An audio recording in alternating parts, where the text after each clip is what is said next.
몰려오는 한파에 말 그대로 추위와 싸움을 해야 하는 사람들이 있습니다. 바로 노숙인들인데요. 몰려오는 한파 속 노숙인들의 상황은 어떤지 취재해봤습니다. 송혜창 기자입니다. 한파가 다가오면서 정부가 노숙인에 대한 복지 서비스 제공을 확대하고 있습니다. 특히 올해부터 노숙인 재활과 요양시설 운영 관리 업무가 각 지방자치단체로 이양되면서 지자체의 관심과 지원이 더욱 중요한 상황입니다. 이에 따라 전국 지자체별로 노숙인 대책은 물론 겨울철 피해 대책을 마련하고 있습니다. 인천시의 경우 한파 저감시설과 한파 쉼터 등을 마련해 피해를 예방하기로 했습니다. 또 재난도우미를 활용한 노숙인 보호활동을 강화하고 지원 활동도 이어갈 계획입니다.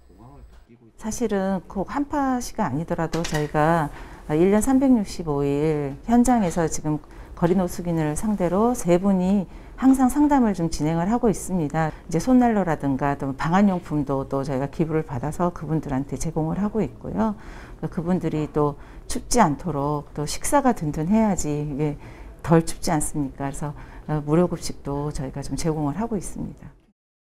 보건복지부 자료를 보면 전국 노숙인 수는 지난 2016년 11,340명에서 2021년 8,956명으로 2,384명 줄었습니다.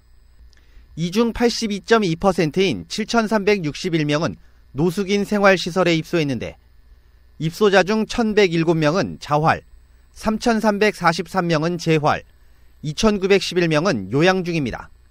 반면 거리에서 노숙을 하거나 단순히 시설만 이용하는 노숙인은 전체의 17.8%인 1,595명.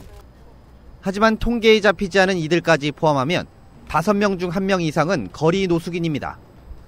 추운 겨울 거리에서 생활하거나 지하상가 등에서 하루를 보내는 이들이 수천 명에 달할 수 있다는 것. 이처럼 노숙인들이 감소하고 있다곤 하지만 여전히 많은 이들이 거리에서 생활하고 있습니다. 방법은 없을까? 노숙인의 재활과 자활 등을 돕는 인천의 한 시설을 찾아봤습니다.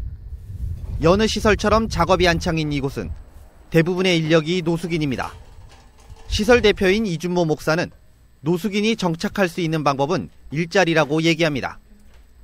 결국에 노숙인의 가장 큰 문제는 일자리 문제인데 일자리 문제가 해결되지 않으면 아무리 국가가 주거를 먼저 제공을 한다 하더라도 그곳에서 알코올릭화 되거나 아니면 사회로부터 단절되어 있는 상태에서 사망할 수 있고 이런 문제가 있기 때문에 그런 사람들 끌어내서 계속 일자리를 제공해야 되는데 노숙인 10명 중 2명은 추운 겨울 거리에서 보내야 합니다.